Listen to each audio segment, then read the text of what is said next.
Welcome back, lads, and it's our new video about Dungeons and Dragons Dark Alliance. Dark Alliance is Dungeons and Dragons without the dice rolls, and it's intense, combat-focused action RPG where you slay monsters, collect loot, and fight alongside a party of powerful heroes, but with the usual trappings of the traditional RPG. There are no walls of dialogue or deep lengthy quests to be found here, just a lot of goblins and other foul beasts to kill, and some very impressive looking location to do in it. In Dark Alliance we found the complication of the Hall, a legendary band of adventurers led by DD favorite Dizzy Droden as they search for a magical MacGuffin called the Shard.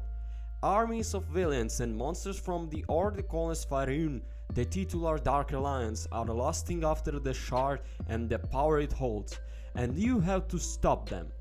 It's a pretty standard fantasy plot, but given weight and authentically by involvement of veteran DD scribe and teller of some of Icewind Dale monsters' memory tales, R.A. Salvatore. The story takes place just after the Crystal Shard, the first novel in the author's Icewind Dale trilogy, meaning there is plenty of crossover with the books.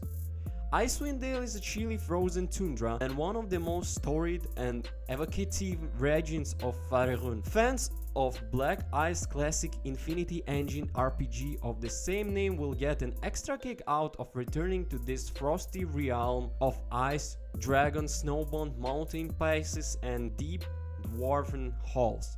It's a Dungeons and Dragons at its best, an enjoyable dramatic backdrop for an action RPG. The world is immense in scale and laden with history, and it's one of the most vibrant, vivid depictions of the Forgotten Realms I haven't seen in a game.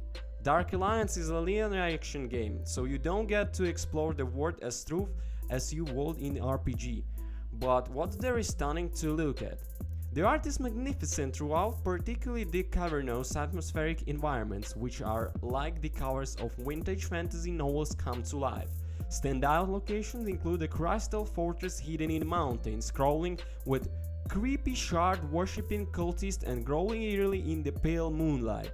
You also visit the shattered remain of ancient city, a massive dwarven forge crisscrossed with a river of molten metal, and a twisting valley that become a ramshackle makeshift city for a horde of beaking goblins.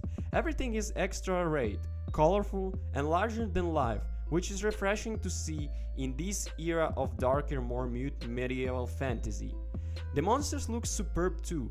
By the time you reach the end of Dark Alliance story, you have slain an entire bestiary of classic Darkened Dungeon monsters, including dragons, beholders, dwarter, giant, trolls, red, and thousands upon thousands of stinky butt-slapping goblins.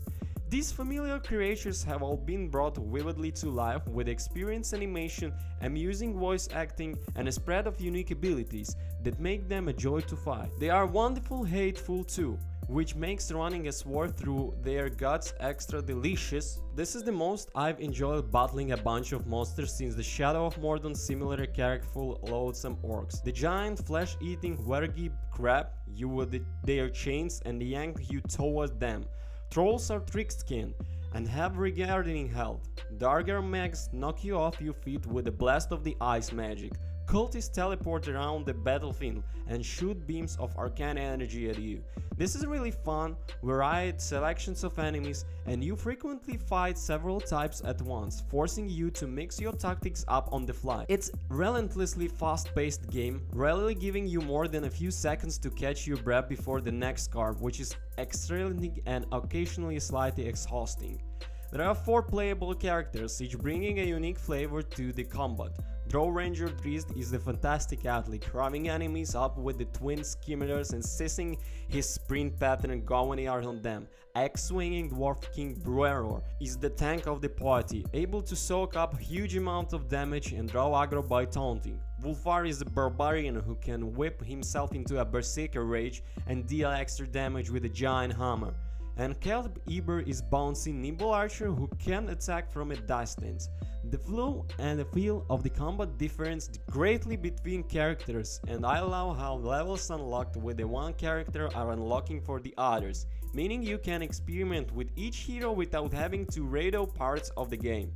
The enemy variety combined with the ability to block, dodge and parry gives Dark Alliance surprising deep. It feels fantastic too.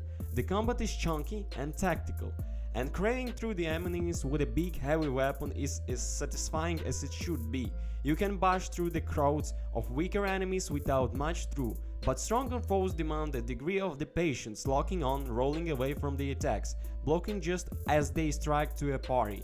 It's a heady mix of crowd control and more considered methodical 1-1 duels, and it works brilliantly if you keep up with the frenetic pace. Dark Alliance has been designed with the co-op in mind. The 4 heroes have MMO-style abilities that complete each other, including staff boosting buffs and healing spells. You can also trigger teamed attacks on a single enemy. However, it's entirely possible to play and enjoy the game solo. I played through a good chunk of the stories of my own, and I had a great time with it. You can choose from a number of difficulty settings, the lowest of which makes playing solo as a breeze. Nudging a top notch, and you have to think a little more tactically in the battles. Higher still and the game becomes genuinely difficult, especially in the late game dungeon levels, where the enemies are stronger and more numerous. I struggled with a few of these battles, particularly one where I had to fight a large group of renegading trolls simultaneously. But I always managed to make it to the end of the level, even if it meant dying and respawning a dozen times. Clearing an area of enemies and you will be given the opportunity to make camp, restore your HP and trigger a checkpoint, or you can bypass the checkpoint entirely and increase your loot rarity level instead. This adds nice elements of risk and reward of the game, especially for a lone player. Some enemies will even make sneering comments about you dating to face them alone, which is nice touch. This is a great co-op game, and the 30-60 minute levels mean you don't have to set hours aside to play it with the time-shared buddies, but I'm delighted the developer made solo play just as valid. I just wish there was an option to fight alongside an AA party in single player. Dark Alliance is fighting game first and foremost, and the level design reflects this. Each map is a series of combat arenas linked by corridors, with the occasional secret passage of chamber marked by a telltale splash of red paint.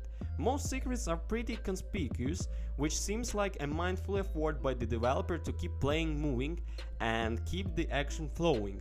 There are some optional bosses too, but for the most part you're just moving forward in a linear fashion, slaying monsters until you reach the end of the level. Along the way there are traps, the odd simple environmental puzzle to solve, piles of gold and treasure chests. The world is really just a place to have a fight and rightly push the combat to the forefront. A few things did annoy me too. If you're fighting an enemy next to a ledge, they'll be magically prevented from falling off by invisible wall, but you just keep engaging forward as you swing your weapon and eventually fall through them of the ledge yourself. Falling doesn't kill you, but it's still frustrating. The readability of the bigger, more chaotic battles can be poor too, with so much going on and so much clutter on the screen that you can lose tracks of your fighting or miss otherwise clearly telegraphed attacks. I also had some UI issues, including enemy health bars disappearing. In one level a portal stopped working, leaving me started on a floating island with no way to kill myself and warped the back of the last checkpoint. I had to restart the whole level and repeat around 50 minutes of the grueling battles to get back where I was. And once I permanently silent for no reason, leaving me magic last for a low act, my co-partner also encouraged some bugs of his own. So who knows what you might run into when you play. It's a shame because these issues are a blight on what is otherwise solving the game. With RTX 2080 Super and i7 9007K, I was able to play in the 4K at the max settings at the stable 60 FPS, which really added to the gritty feel of the combat.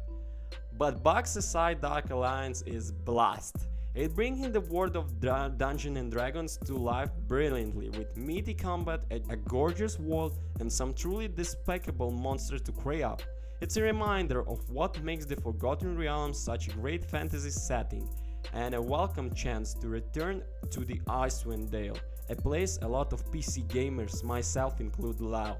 If you are more than of an RPG fan, you might find the non-stop combat a bit much. There is a game about killing monsters above, and it's some of the most joyously brutal monster killing on the PC you ever seen. Conclusions: a frustratingly entertaining action RPG whose horrible monsters are a delight to slay, whenever you are playing solo or the co-op.